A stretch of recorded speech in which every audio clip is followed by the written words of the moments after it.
Major Adam Wojack is a spokesman for the International Security Assistance Force. He joins us now by phone from the Afghan capital, Kabul. Major Wojack, we thank you very much for your time this morning. What's the latest on the hunt for the Afghan gunman?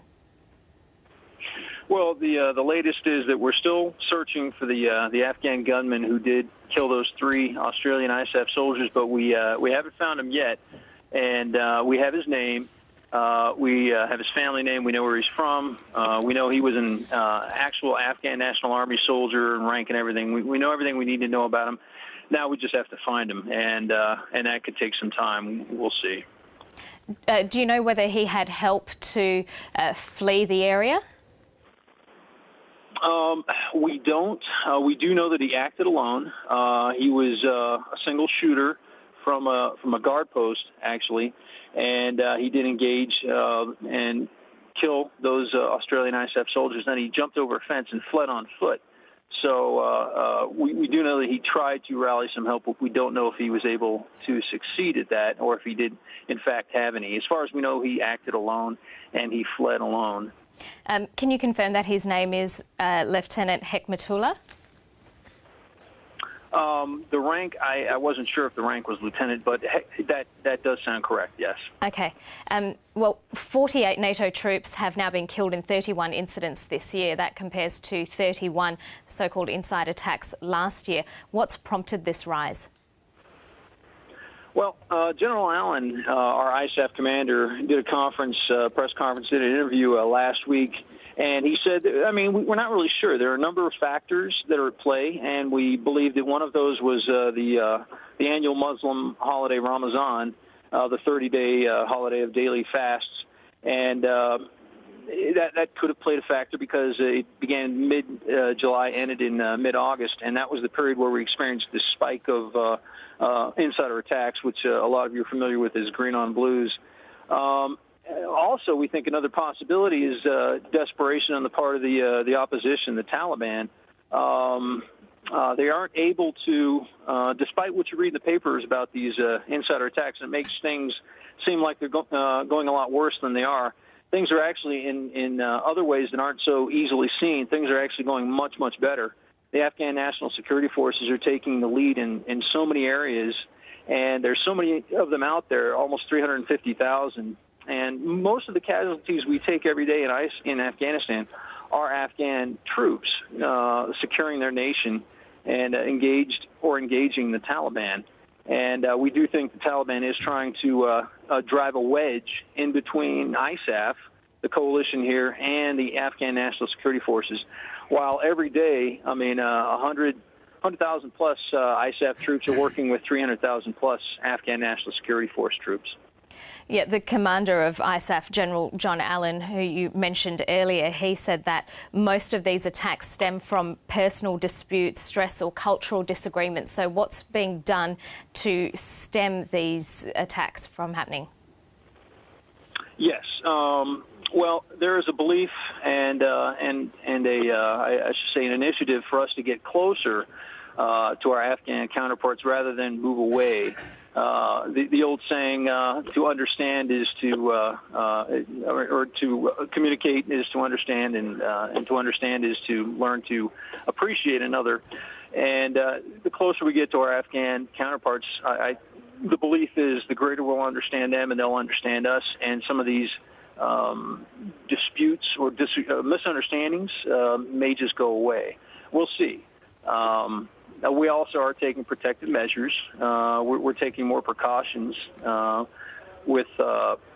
in situations where we're not so sure about the possible loyalty of our Afghan counterparts. But by and large, you'll see, like I said, over 100,000 ISAF soldiers working together with over 300,000 Afghan National Security Force members every day, largely without incident. But it does seem as though that these inside attacks are increasing as the handover to local forces and the withdrawal of foreign forces comes closer in 2014. Do you expect to see more of these kind of attacks in the next 2 years?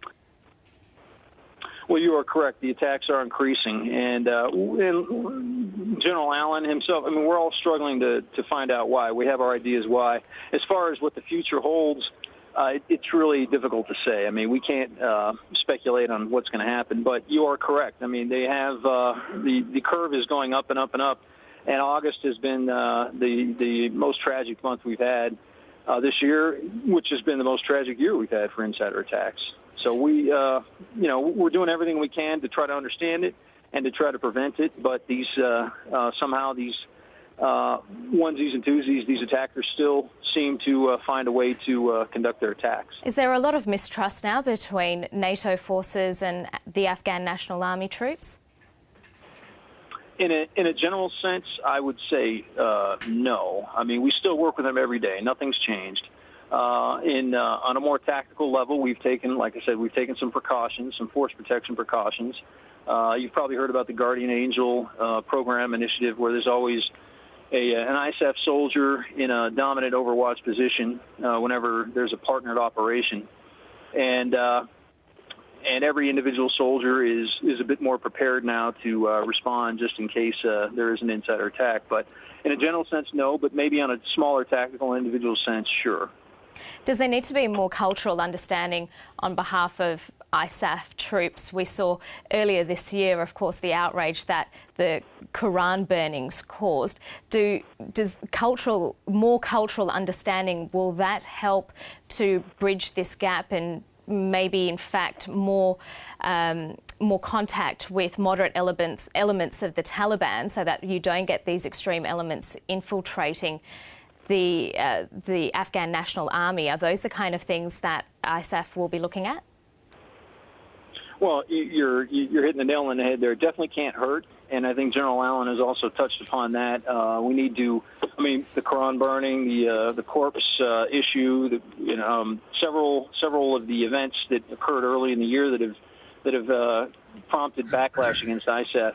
They definitely didn't help our cause, and we have to learn from that. And yeah, I know. Even though we've been here 11 years, you'd think that collectively we would be wiser in our dealings with our Afghan counterparts. But it's a new group every 6 months to a year, and sometimes it's the same old hard mistakes that are learned each time. Even though our training improves, you're still getting a new crop of people.